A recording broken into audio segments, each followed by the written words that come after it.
말씀은 이사야 41장. 오늘 읽지는 않았는데 10절 말씀 정말 유명한 말씀이죠. 두려워하지 말라, 내가 너와 함께함이라. 놀라지 말라, 나는 내 하나님이 됨이라. 내가 너를 굳세게 하리라. 참으로 너를 도와주리라. 참으로 나의 의로운 오른손으로 너를 붙들리라. 바로 그 말씀 직전에 나오는 말씀입니다. 그래서 41장 8절에 그러나 나의 종 너 이스라엘아 라고 하나님께서 부르고 계시죠. 그리고 내가 택한 야곱아, 또한 나의 벗 아브라함의 자손아 라고 부르고 계십니다. 같은 사람들에 대해서 세 가지의 다른 호칭으로 불러주고 계세요. 그것이 얼마나 큰 관심을 가지고 계신지, 얼마나 마음을 쏟고 계신지를 나타내 보여주는 것이 바로 8절의 말씀입니다. 그리고 9절에 내가 땅 끝에서부터 너를 붙들며 땅 모퉁이에서부터 너를 부르고 내게 이르기를. 땅 끝과 땅 모퉁이는 가장 먼 곳, 혹은 가장 소외된 곳, 아무도 관심을 두지 않는 그곳, 심지어는 하나님께서도 계시지 않으실 것 같은 너무나도 먼 곳을 의미하는 것입니다. 그러한 곳일지라도 하나님께서는 여전히 우리를 붙들어 주시며 또한 우리를 불러주신다라고 말씀하고 계신 것이죠. 그리고 우리에게 이르기를, 내게 이르기를 너는 나의 종이라 내가 너를 택하고 싫어하여 버리지 아니하였다라고 말씀하고 계십니다. 우리는 하나님의 종이고 또한 하나님의 택한 백성임을, 하나님의 택하셨으면 절대로 버리지 않으시겠죠. 그 말씀을 하고 있는 것이 바로 이사야 41장 8절과 9절의 말씀입니다. 아마도 오늘과 다음 주에는 이제 10절부터 뒷부분을 나눌 거고요. 두 번에 걸쳐 이 부분을 이야기하고자 합니다. 그렇습니다. 사람은 자기 자신이 누구인지를 알아야 합니다. 그 사실을 기반으로 삶의 의미와 방향성을 결정할 수 있기 때문이죠. 무엇을 통해서요? 내가 누구인지 아는 것을 통해서 말입니다. 내가 누구인지 안다. 이걸 좀 고급스러운 단어로, 한 단어로 설명할 수 있어요. 정체성이라고 이야기할 수 있죠. 한자인데요. 한국어적인 한자라고 해야 될까요? 그러니까 우리나라에서 만들어낸 그런 한자인 것 같아요. 정체성이라길래 뭔가 대단한 건 줄 알았더니 우리가 말할 때 뭐 정체, 맞죠? 거기에 성을 붙인 거더라고요. 성질. 저는 정체성 그러면 뭔가 대단한 건 줄 알았더니 정체에 대한 성질, 이렇게 보시면 될 것 같습니다. 즉 우리 자신이 누구인지를 알을 통해서, 그 정체성을 통해서 우리는 삶의 의미와 방향성을 결정하게 되는 것입니다. 또한 자신의 행동과 선택에 대한 책임감과 자신감까지도 부여하게 되는 것이 바로 정체성입니다. 그것은 마치 오뚜기의 중심과 같은 역할을 해요. 오뚜기는 아무리 세게 밀어도 다시 일어납니다. 옆으로 눕혀놔도 어떻게 되죠? 손을 떼는 그 순간 다시 일어나요. 왜냐하면 오뚜기의 중심에는 무거운 물질이 자리 잡고 있기 때문입니다. 그래서 아무리 쓰러져도 넘어져도 다시 일어서게 되는 것이죠. 오뚜기가 안 쓰러지는 건가요? 아니요, 그건 아니에요. 쓰러집니다. 쓰러지지만 다시 일어서는 거예요. 마찬가지입니다. 사람에게 있어서도 오뚜기의 중심에 그러한 역할을 하는 것이 있습니다. 그것은 자신이 누구인지 아는 것, 즉 자신의 정체성이 바로 그 역할을 하는 것들 중에 하나예요. 물론 신앙인들은 믿음이 그러한 역할을 하는 것입니다 라고 이야기할 수 있겠죠. 그걸 조금 비틀어서 이야기하면 믿음이 우리의 정체성이다 라고도 이야기할 수 있는 것이에요. 그러한 정체성은 우리의 중심을 붙잡아 주는 것입니다. 겉으로 보기에 화려하고 튼튼해 보일지라도 자기 자신에 대한 이해가 잘못되어져 있다면 작은 일에도 상처를 받고 쉽게 흔들리는 모습을 보이기도 합니다. 반면 정체성이 바로 세워진 사람은 쉽게 흔들리지도 않을 뿐더러 넘어지더라도 금방 다시 일어설 수 있게 돼요. 그리스도인들이 바로 그러한 삶을 살아가는 사람들입니다. 하나님의 자녀라는 정체성은 이 세상에서 비록 연약하고 부족한 것처럼 보이는 인생을 살아갈지라도 그 마음에 담대함을 지니고 있습니다. 때로는 우리를 시기하고 질투하는 이들이 의도적으로 악의적으로 우리를 해하려고 모함을 하는 심한 말을 할지라도 그렇죠. 우리는 그 말이 전부가 아니라는 사실을 분명히 알고 있습니다. 세상 모두가 우리를 알아주지 않더라도 하나님께서는 우리를 아시리라는 사실을 신뢰합니다. 왜냐하면 우리의 정체성은 하나님의 자녀이기 때문입니다. 우리는 세상에 속한 사람들이 아닙니다. 우리는 하나님께 속하였기 때문에 그 안에 머물고 있기 때문에 넘어지더라도 우리의 힘이 되시는 그 하나님으로 말미암아 다시 일어설 수 있는 것이에요. 그럼에도 우리는 때때로 매우 상당히 자주요, 우리 자신이 누구인지 잊어버리는 것 같습니다. 하나님께서 존귀한 자들로 우리들을 세워주셨는데 그 사실을 잊어버리고 자기 자신을 겸손이 아니라 하찮은 사람으로 여길 때도 있어요. 하나님의 도우심으로 승리하는 삶을 살아가도록 하셨는데 그 사실을 잊어버리고 아주 작은 실패에도 일희일비하는 것이 우리의 모습이기도 합니다.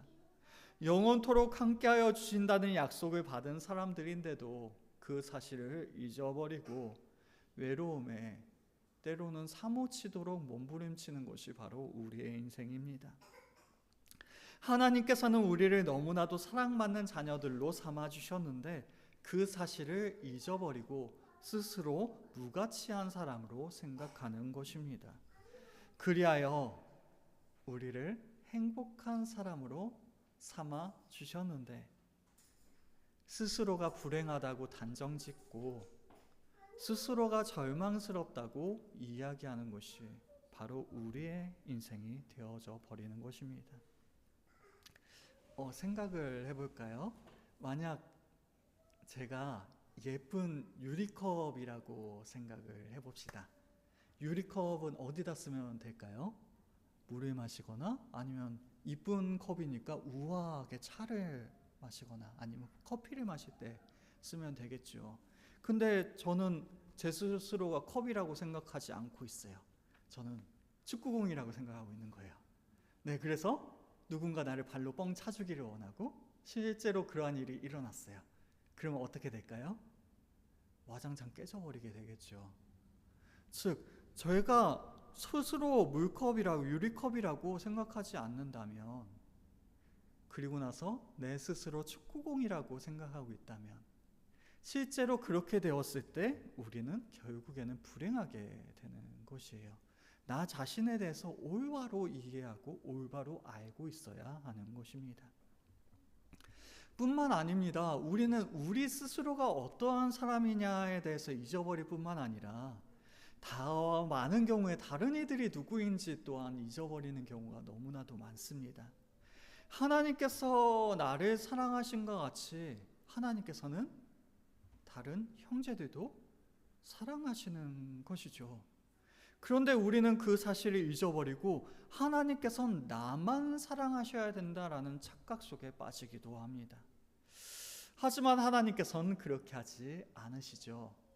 이 자리에 모인 공동체 우리 모두를, 주님 안에 머물고 있는 그 모든 이들을 사랑하십니다. 그래서 우리는 오히려 다른 사람들을 하나님께서 사랑하시는 그 모습들을 통하여 하나님께서 나를 사랑하심을 다시 한번 깨달을 수 있어요. 왜냐하면요, 100마리의 양을 가진 사람이 그 중에 한 마리를 잊어버리게 되었을 땐 어떻게 하고 나서죠? 성경에 99마리를 두고 그 한 마리를 찾아 나서게 됩니다.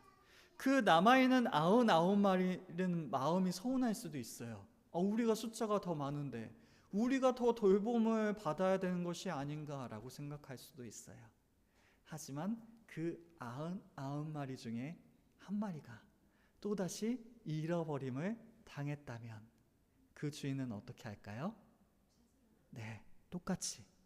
즉, 비록 우리는 잃어버림을 당한 99마리는 아니지만 잃어버린 그 한 마리를 찾으러 가는 주인의 모습을 보고 나에게도 동일하게 나를 동일하게 찾으러 오시겠구나 라는 사실을 깨달아 알 수 있게 되는 것이죠. 즉, 하나님께서 다른 이들을 사랑하시는 모습을 보며 우리는 질투해야 할 것이 아니라 하나님께서 나도 저렇게 사랑하시는구나 라는 것을 우리는 알아야 하는 것이죠.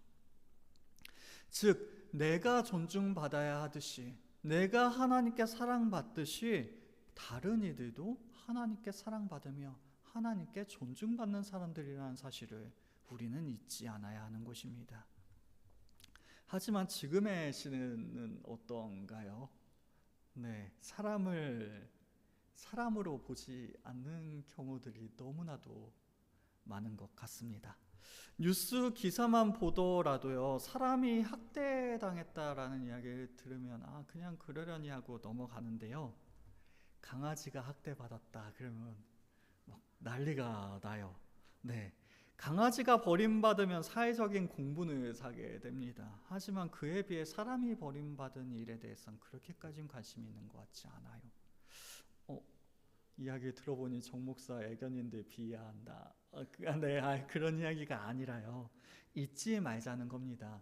저도 집에서 멍멍이를 좀 키워보니까 조금은 알겠더라고요. 강아지가 진짜 가족이 되대요. 그렇죠? 우리 부모님들도 아마 어렸을 적에 유미 때문에 키워보셔서 아실 거라고 생각합니다. 진짜 집 문 열면은 막 강아지가 막 뛰어오고 그게 막 너무 좋더라고요. 그러다 보니까 동물들의 가치가 어느 순간 사람보다 위에 있는 것처럼 느껴질 정도로 사람들의 인식이 너무나도 많이 바뀌게 된 것이에요. 하지만 우리는 오해하지 않아야 됩니다. 분명히요, 동물보다 못한 행동을 하는 사람들이 있어요. 네, 분명히 있습니다. 그럼에도 불구하고요, 동물보다 못한 사람은 없습니다. 하나님께서 사람을 가장 존귀한 자들로 세워주셨기 때문이죠. 그러한 관점을 가지지 못하면, 그렇죠, 다른 사람들을 동물보다 못하게 여긴다면 우리 또한 사람이기 때문에 동물보다 못한 사람이 되는 거겠죠. 즉, 우리 자신도 비참한 자리에 머물 수밖에 없게 되는 것입니다. 다시 말해, 우리는 우리 스스로가 누구인지를 알아야 할 뿐더러 다른 사람들이 누구인지 또한 올바로 알아야 합니다. 그것이 바로 우리의 참된 바른 정체성을 세워줄 것이기 때문이에요. 따라서 우리들은 우리 자신에 대한, 또한 다른 사람에 대한 바른 정체성을 세워 나아가야 합니다. 더욱이 그리스도인들은 어떻게 바르게 세울 수가 있을까요? 스스로 막 자기 체면을 걸고 난 괜찮은 사람이야 스스로 막 되뇌이고 그러면서 세워질까요? 아니면 심리치료를 받고 마음의 위안을 얻고 그러다 보면 충분히 도움이 됩니다. 하지만 그것이 본질이 아니라는 이야기예요. 우리는 어떻게 바른 정체성을 세워나갈 수 있을까요?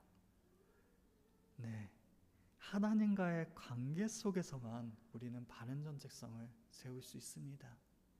하나님 안에서만, 하나님의 그 말씀 속에서만 우리는 바른 정체성을 세울 수 있는 거예요. 하나님의 자녀, 하나님의 백성이 바로 우리의 정체성입니다. 하지만 이 말 가운데 중요한 것은 하나님의, 즉 우리는 하나님과의 관계 속에서 살아가는 사람들이 우리들이기 때문에 그 하나님을 더욱 바라보아야 하는 거죠. 즉 하나님께서 우리를 어떻게 여기시는지를 통하여 우리는 바른 정체성을 세울 수 있는 것입니다. 세상 사람들이 우리를 보면서 뭐라고 하든 상관없어요. 그것이 우리의 정체성이 될 수가 없습니다. 미련하고 무식쟁이들이 그리스도인들이죠. 네, 맞아요. 네, 하지만 그것이 우리의 정체성이 아닙니다. 왜냐하면 하나님 안에서의 참된 지혜는 그들이 말하는 미련한 것과 다른 것이기 때문이에요. 즉 우리는 오직 하나님께서 우리에게 말씀하시는 대로 우리의 정체성을 세워나가게 되는 것입니다.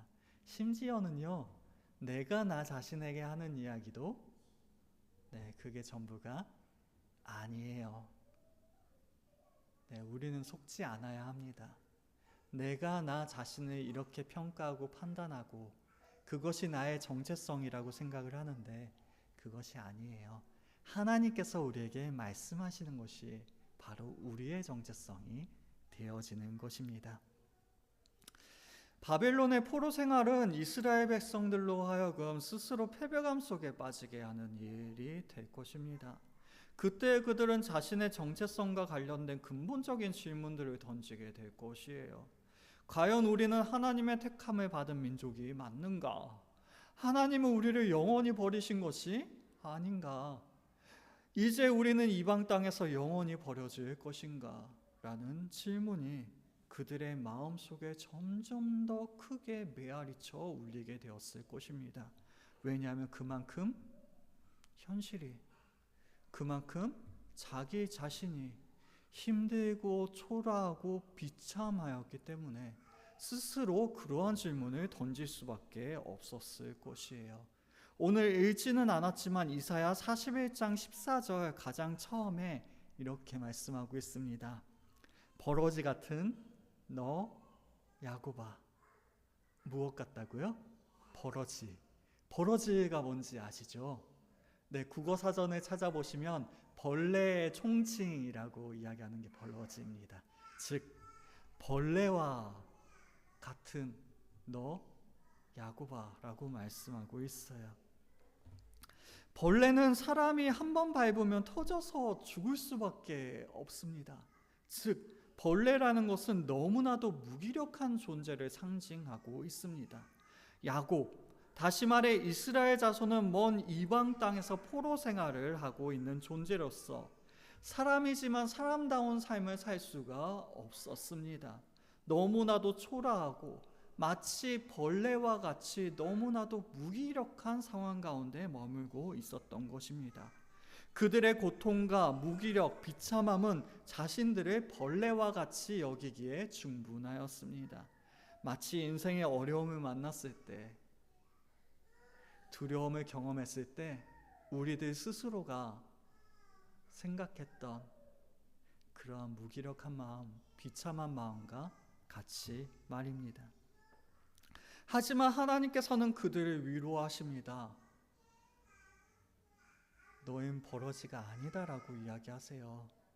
우리를 위로하여 주시는 것입니다. 8절의 말씀입니다. 그러나 나의 종 너 이스라엘아, 내가 택한 야곱아, 나의 벗 아브라함의 자손아 라고 말씀하고 있어요. 본절에서는 하나님의 백성을 향해 3번에 거쳐 호명을 하고 있습니다. 같은 대상을 3번이나 반복해서 부르는 것은 하나님의 백성에 대한 하나님의 지대한 관심과 사랑을 보여줍니다.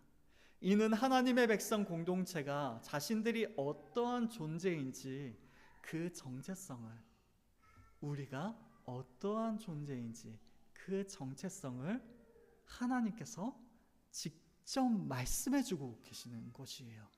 그리고 그것을 우리의 마음속에 각인시켜주고 계십니다. 3번이나 반복해서, 3번이나 강조하여서 말입니다.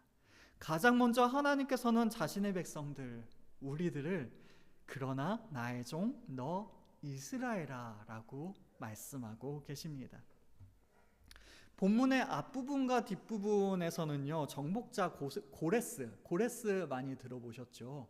고레스로 인하여 하나님의 주권이 선언되고 있습니다. 그 정복자 고레스, 페르시아의 초대 왕인데요, 자신을 해방자라고 이야기하면서 바벨론의 그러한 포로된 사람들을 이렇게 자기 집으로 돌아가게 했던 사람이 고레스거든요. 그 고레스를 세운 사람이 바로 하나님이심을, 그토록 놀라운 왕을 세우신 분도 하나님이심을 선언하고 있는 것입니다. 고레스로 인하여 이방 사회에는 공포와 소동이 발생하게 될 것입니다. 하지만 하나님의 백성들은 보호를 받고 오히려 그 고레스 왕을 통하여 회복이 되어질 것이라고 하나님께서는 약속하고 계신 것이죠. 즉 하나님께서 세우신 고레스는 바로 하나님께 쓰임을 받는 도구가 되어집니다.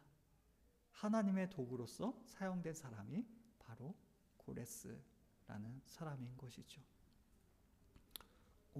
되게 놀라운 이야기예요. 하나님을 믿지 않는, 즉 하나님께 선택받지 않은 사람들도 하나님께 쓰임 받을 수 있습니다. 네, 하나님께서는 모든 사람들을 사용하실 수 있으세요. 그럼에도 불구하고 고레스는 하나님의 진정한 종이 아니었어요. 쓰임 받는다고 다 종이 아닙니다. 하나님의 진정한 종은 이스라엘이라고, 우리들이라고 하나님께서 강조하여 말씀하시는 것이죠. 그래서 그러나가 들어가요. 그러나 고레스와 같이 하나님께 쓰임받는 사람들이 있다. 하지만 진정한 하나님의 종은 바로 너희들이라 라고 말씀하여 주시는 것이죠.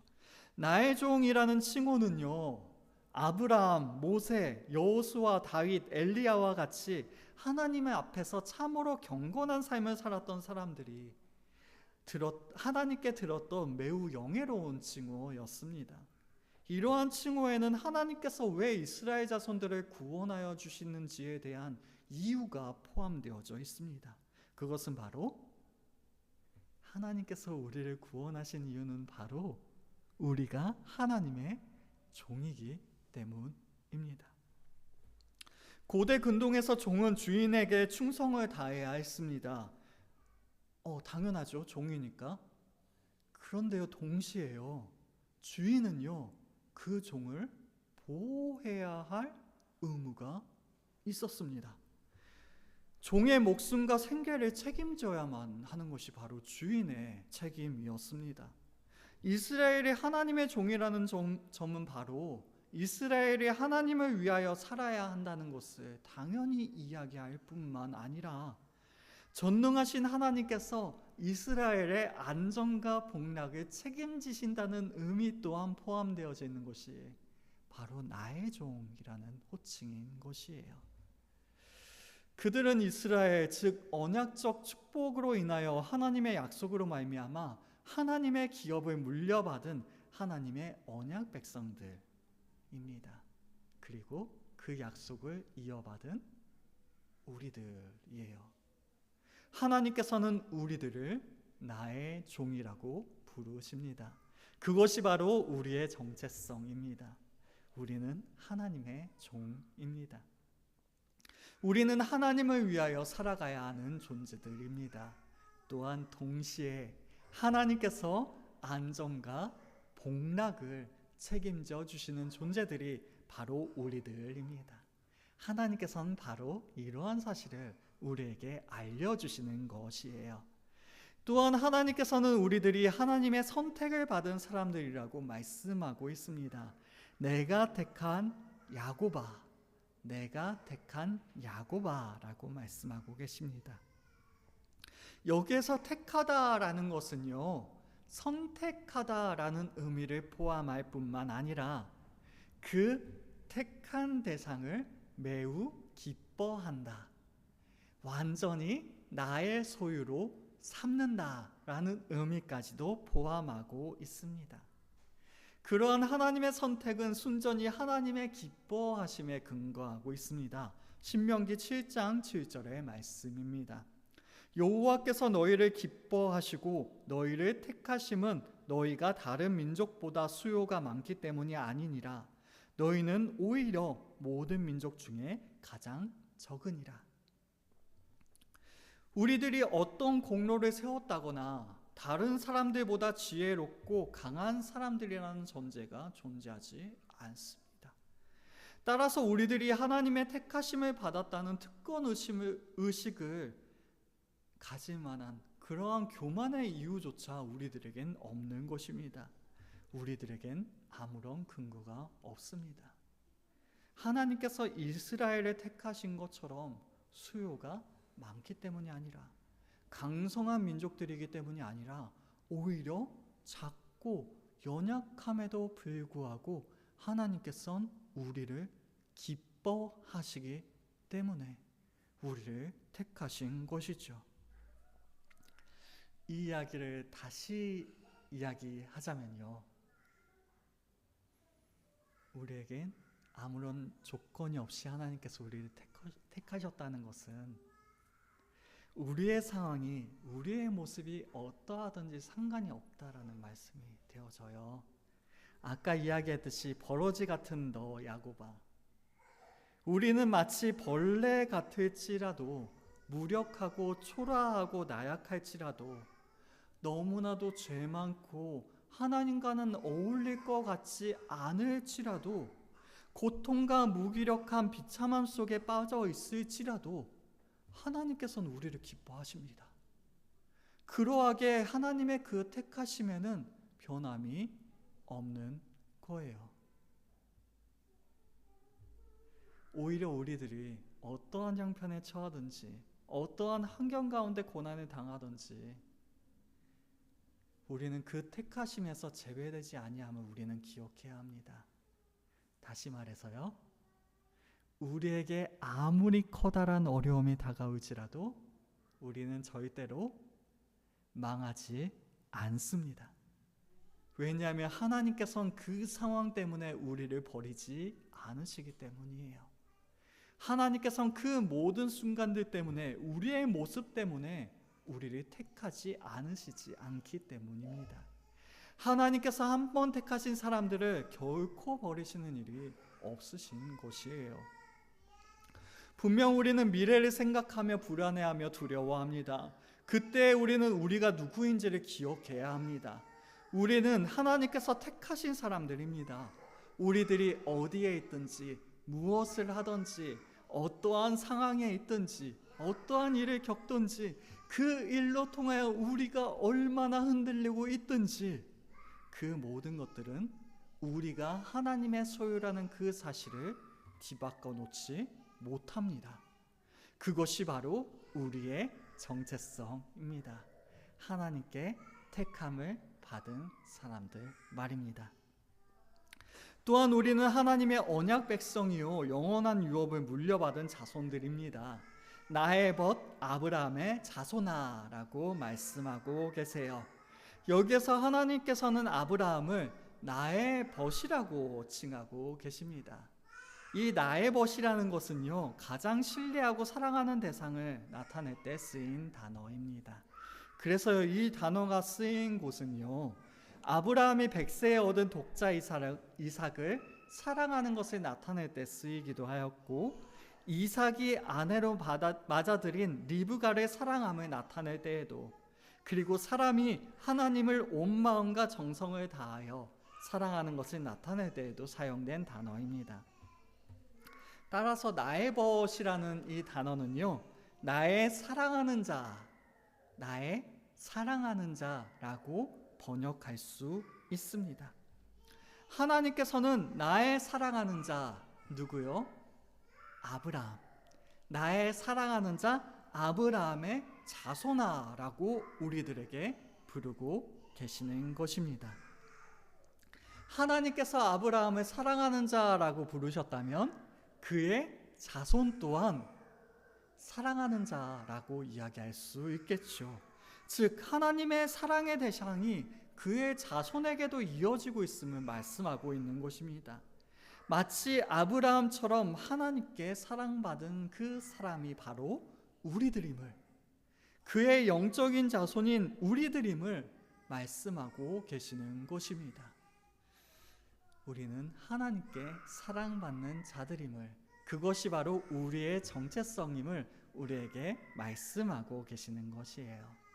이처럼 하나님께서는 우리의 정체성을 이 세 가지로 말씀하고 계십니다. 나의 종, 내가 택한 야곱, 나의 벗 아브라함의 자손이라고 말입니다. 우리의 존재는요, 다시 한번요, 나의 종, 내가 택한 야곱, 나의 벗 아브라함의 자손. 나의, 내가, 나의. 즉 하나님과의 관계를 떠나서는 생각할 수가 없는 것입니다. 그리고 하나님께서는 우리를 이렇게 불러주고 계신 것이에요. 이렇게 여기시며 이렇게 삼아주고 계신 것입니다.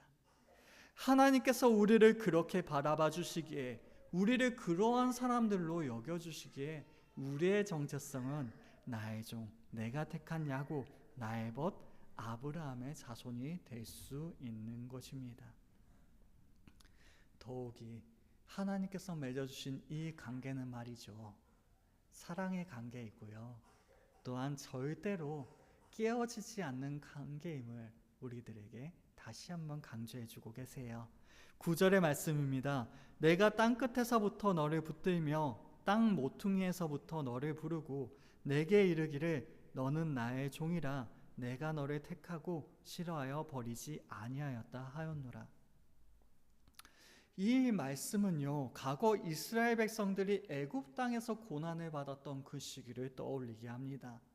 과거에 하나님께서는 애굽에서 당신의 백성들을 붙드시며 그들을 구원하신 것처럼, 하나님께서 애굽에서 자신의 백성들을 구원하여 주셨던 것처럼, 이스라엘 자손이 장차 포로로 잡혀갈 바벨론 땅에서도 계획하신 그 기간이 마치게 된다면 그들은 다시 돌아오게 될 것임을 말씀하고 계신 것입니다. 더욱이 여기에서 땅끝이라는 개념은요, 매우 먼 이방 땅을 의미합니다. 비유적으로는 그들이 생각하기에 하나님의 능력이 전혀 미치지 않을 것 같은 그러한 장소를 의미합니다. 그러나 하나님께서는 내가 땅 끝에서부터 너를 붙들며 라고 말씀하고 계십니다. 아무리 먼 곳, 아무리 절망적인 곳, 심지어는 하나님께서 도우시지 못하실 것만 같은 그러한 곳에서도 하나님의 언약의 백성들을 강한 손으로 붙들어 주시리라고 약속하고 계신 것입니다. 또한 땅 모퉁이에서부터 너를 부르고 라고 말씀하고 계세요. 하나님께서는 자신의 택한 백성들이 사람들의 눈에 잘 띄지 않는 땅의 모퉁이에 있다고 할지라도 그들을 불러내시는 크나큰 권능을 가지고 계십니다. 자신의 백성들에 대하여 깊은 관심을 소유하고 계신 분이 바로 우리 하나님이신 것이에요. 사람들은 아무리 관심이 없을지라도, 아무도 관심이 없을지라도 하나님께서는 바라보시며, 또한 하나님께서는 더욱 깊은 관심으로 우리들을 불러주시는 것입니다. 마찬가지입니다. 우리가 땅의 끝에 서 있을지라도 하나님의 손길이 닿지 않을 만큼 먼 곳, 깊은 곳, 어두운 곳, 절망과 고독의 자리에 서 있을지라도 하나님께서는 우리를 붙잡아 주십니다. 우리가 땅의 모퉁이에 머물러 있을지라도 아무도 인정해 주지도 않고 알아주지도 않으며 함께하고 싶어 하지도 않는 그토록 소외된 자리에 앉아 있을지라도 하나님께서는 우리를 깊은 관심으로 바라보시며 우리를 붙잡아 주시는 것입니다. 지쳐있는 우리의 마음을 강하게 하여 주시고요, 좌절과 절망을 벗어나 용기와 소망을 가지게 하여 주시는 것입니다.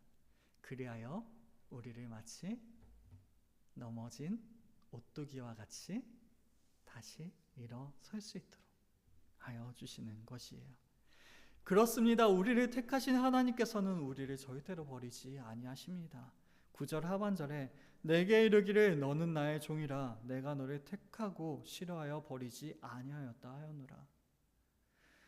우리의 고난들은 우리 스스로의 정체성에 관한 근본적인 질문들을 던지게 합니다.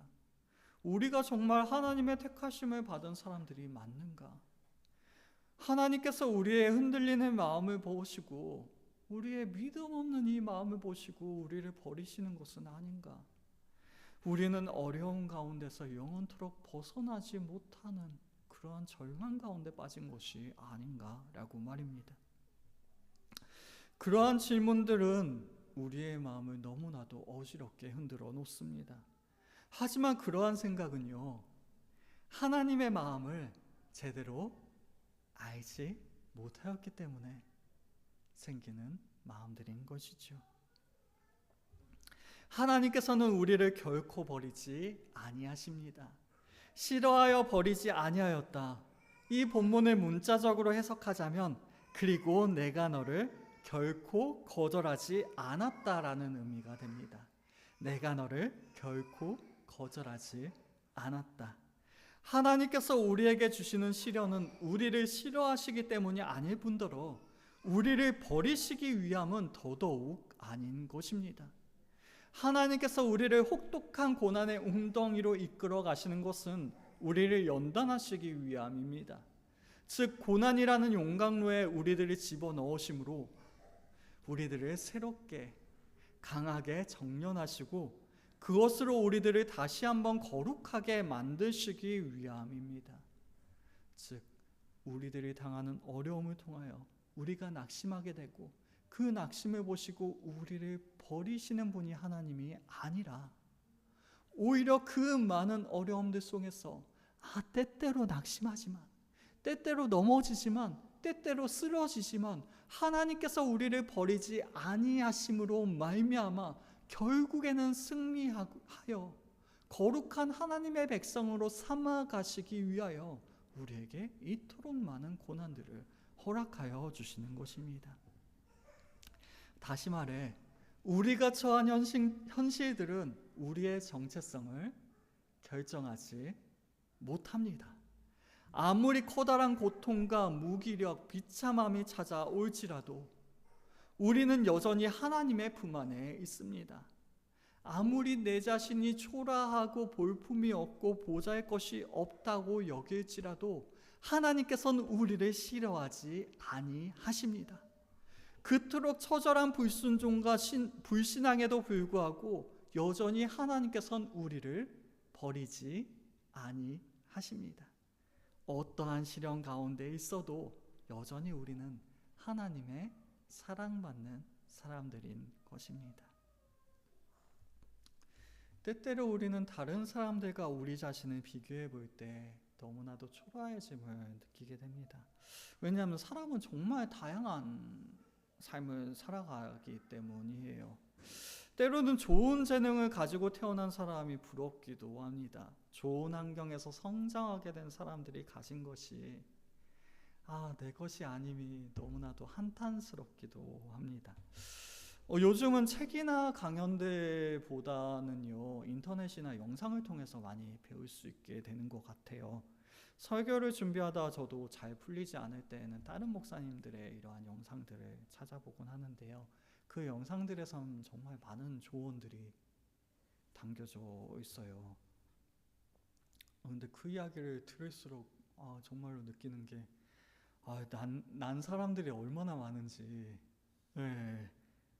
저분들이 유명한 이유들이 다 있구나라는 생각이 들 만큼 너무 뛰어난 분들이 많으신 거예요. 어떤 때에는 그분들이 다른 세계에 사시는 분들처럼 느껴질 때도 있어요. 제 수준으로는 도저히 도달할 수조차 없을 것만큼 너무나도 놀라운 실력이, 놀라운 통찰이, 네 맞아요. 전 통찰이 깊으신 분들이 정말 대단해 보이거든요. 시대를 바라보는 시선과 또한 성도를 바라보는 그 마음들, 정말 도저히 쫓아갈 수조차 없을 것만 같은 느낌이 들기도 합니다. 노력하면 너도 할 수 있어 라고 위로하고 싶으실 수도 있어요. 하지만 정말로 제가 아무리 노력해도 안 될 것만 같이 정말 그 벽이 느껴지는 분들이 계시거든요. 근데 그러한 분들이 한두 명이 아니라는 사실이 제일 큰 문제인 것 같아요. 비교하면 비교할수록 제 자신이 얼마나 초라해지는지 자꾸만 생각하게 됩니다. 그게 제 정체성인가요? 아니죠. 그럼에도 하나님께서는 이토록 초라한 인생을 외면하지 않으십니다. 땅의 끝에 있는 우리의 인생까지도 찾아와 우리를 붙들어 주시는 것이에요. 하나님께서 찾지 못하실 만큼 작은 인생은 있을 수 없습니다. 하나님께서 붙잡아 주지 않으실 만큼 하찮은 인생 또한 존재할 수 없습니다. 그러하게 다른 사람을 보며 막 비참함을 느낄 필요가 우린 없어요. 하나님을 바라보아야 합니다. 우리는 사람이 아니라 하나님을 바라보아야 하죠. 하나님께서 우리를 하찮게 여기시나요? 아니요. 네. 하나님은 우리를 야, 넌 너무 작아서 내가 못 찾겠다라고 말씀하시나요? 아니요. 우리의 이 작은 인생도, 연약한 인생도, 남들과 비교해 보일 때 하찮아 보이는 그 인생도 하나님께서는 찾아내어 주시고 붙잡아 주십니다. 또한 사람은 참으로 다양한 경험들을 하며 살아갑니다. 참 이상한 것은요, 나만 특별한 인생을 살아오지 않은 것 같아요. 다른 사람들의 경험들은요, 그들 자신을 너무나도 빛나게 해주고 그들의 이야기를 더 가치 있는 이야기들로 만들어주며 또한 그들이 하는 이야기를 더 경청해야 하는 권위를 부여하는 경험들로 가득 차 있는 것 같습니다. 그에 비해 저는요, 경험이 없는 것은 아니지만 너무나도 평범하고 무난한 인생을 살아온 것 같아요. 마치 집에서 빠르게 뚝딱 만들어낸 그 흔하디 흔한 요리처럼요, 무색무취의 특색이 없는 것만 같은 인생을 살아온 게 저의 인생인 것 같습니다. 이게 또 제 정체성인가요? 정 목사 왜 이렇게 부정적으로만 생각하나? 맞나요? 아니요, 그게 현실이에요. 근데요, 그럼에도 하나님께서는 이토록 보잘것없는 인생도 바라보십니다. 이토록 특색 없는 인생을 하나님께서는 거절하지 않으세요. 땅의 모퉁이에 있는 우리의 인생을 알아주시며 우리를 불러주십니다. 하나님께서 알아주시는 인생은 특색이 없을 수가 없어요. 네, 하나님께서 그 인생에 의미와 가치를 부여해 주시기 때문입니다. 평범한 인생도요, 하나님께서 함께하여 주시면요, 너무나도 가치 있는 인생으로 뒤바뀌어져 버려요. 남들에게 이야기할 때 별로 특색이 없는 것 같은데, 별로 놀라울 거 없는 것 같은데, 아니요. 하나님께서 함께 하시면요, 그 인생은 너무나도 놀라운 일들이 되어집니다. 하나님께서 개입하여 주시면 우리의 평범한 것들은 아주 특별한 경험으로 뒤바뀌게 됩니다.